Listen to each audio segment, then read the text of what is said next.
Today, I'm going to answer one question. Does the lens matters? Made the truth be told, I was down bad, now I got it on go. Finna count my dough till my thumb got slit. Put my neck on glitz, put my name on the list. Finna shine on it. Too close up, man. Can we do a wide shot? Shine on it. Oh yeah, never mind. It's too wide. Can you still see me? Hi guys, this is Mark from IFC. The short answer for that question is, does lens matter? Yes, but also no. Okay. You can argue that a well-functioned zoom lens can cover you more scenarios of work. I agree, because it works. But there's also a limitation for zoom lens. For example, it's heavy. If you want a bigger aperture, it's quite chunky. And if you want a all-in-one zoom, like mine from 28 to 105, when you zoom out, most of the lens extend a lot, which can off-balance your rig. So, which brings me to the topic of today. If you appreciate the workflow of using prime lens, making your shot work according to the lens of your choice, instead of zoom to place, or if you love something with exclusivity and unique character, now we are talking. That's why I want to introduce this lens set today, the DZOFILM Vespid Retro. Here it comes. I say exclusivity because unlike many modern lenses coming out these days, trying to be as clean, as sharp as possible, the retro lens want to add characteristic to your image. As you can see, where's my phone? If you shine a light into a lens, it flares. This lens I'm shooting is a 16mm from this set. I'm about an arm distance from the lens. The flare is quite exaggerated because it's a wide lens. Check it out yourself, see if you like it. So this is another bigger light. This is a flare test of the 35mm lens. The image become quite warm, amberish, and I'm really liking this long strip of lens flare. Looks really nice. For me, I think flare sometimes help you to tell the story better, especially when you pair with camera movement. I feel like when camera catches the flares, it can sometimes be the reflection of characters' emotion, whatever they are. It could be a feeling of being touched, a sense of relief, or even emotional instability. If it is used intentionally by filmmaker, I think most of us won't even notice when the flare is there. But that's my personal experience when watching film. I know many DPs that don't like flare. I don't like artifacts. I don't like flares. I don't like vignetting. Maybe I'm just too easy to be emotionally affected. Anyway, recently I'm using this effect, the flare, on purpose on one of my shoots. I knew that when the dance and the music hit to the climax, I want to backlight the dancer with a strong beam of light. I want the image to feel powerful. And that beam of light created a strong flare when pairing with the retro, which I think adds another level of complexity into your shots. For me, that extra touch is like blood pumping into the heart. It feels very dynamic and alive. I think this is the biggest selling point for retro, besides the sleek silver look. From 16mm wide to 125 zoom, I think this set of lens can cover you 90% of your framing need. The 16mm which I'm using right now is a T2.8. Everything else is a T2.1. So it's quite big aperture in comparison to its size because as you can see, it's quite compact. Oh, I can see the glass element is kind of yellowish. I just noticed that. That's why maybe it has a vintage vibe. So in terms of specs, I have no complaint to this lens. And the minimum focus of each lens is relatively good for some close-up shot when you need it. But this is definitely not a macro lens. If I want to shoot really close-up, I add magnification lens in the front. And one last thing before I move to the image quality, which everybody cares the most, is focus ring and aperture ring. It's very smooth to rotate, maybe too smooth because I cannot feel any resistance when poking them. Depending how you like the feedback when you're rotating them. Personally, I have no complaint of it being super smooth and light, but that's something to point out.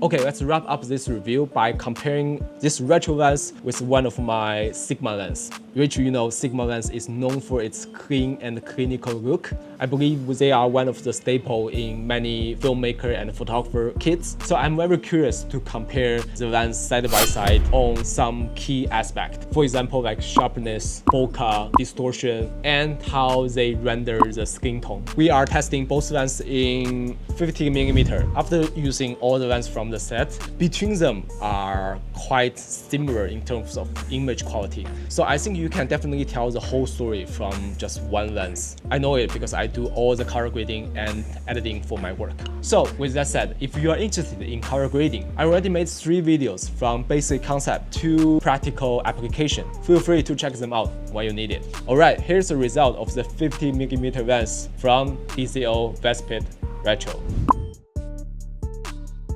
And here's the result of the Sigma at 50mm. So I shot both lenses with Sony FX3 and S-Log3, and the image you see here only had a log to Record 9 color space transform applied. Right away, you can see that Retro lens has more flatter image compared to the Sigma lens. Then I increased contrast on both image by the same amount to make the difference more apparent. As you can see, the Sigma lens feels more punchy, while the Retro lens appear more neutral, I think. The highlight to shadow transition is softer on Retro lens. The Sigma lens appears more sharper, in my opinion, but the Retro lens definitely render the background with less distraction. You'll see why once we move to the bokeh test. Then I applied the additional color grade on both image, especially for the skin tone. In my opinion, both lenses require extra color correction on the skin tone because the Retro has more greenish look,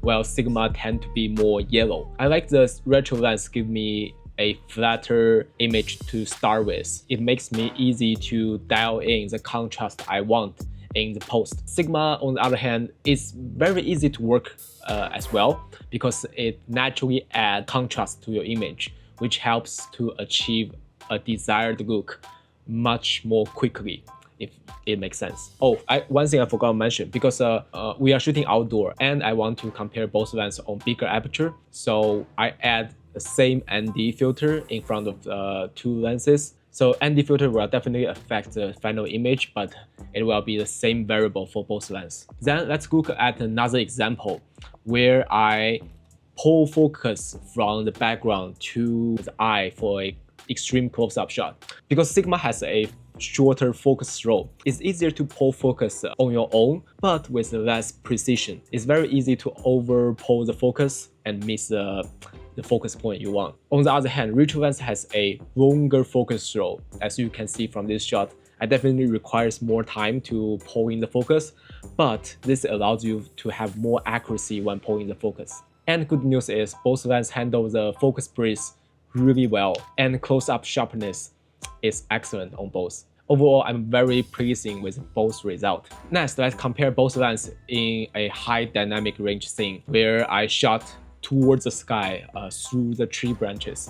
I was very happy to see both lenses hold on the contrast really well, which means they have no chromatic aberration when you shooting those high contrasty scene.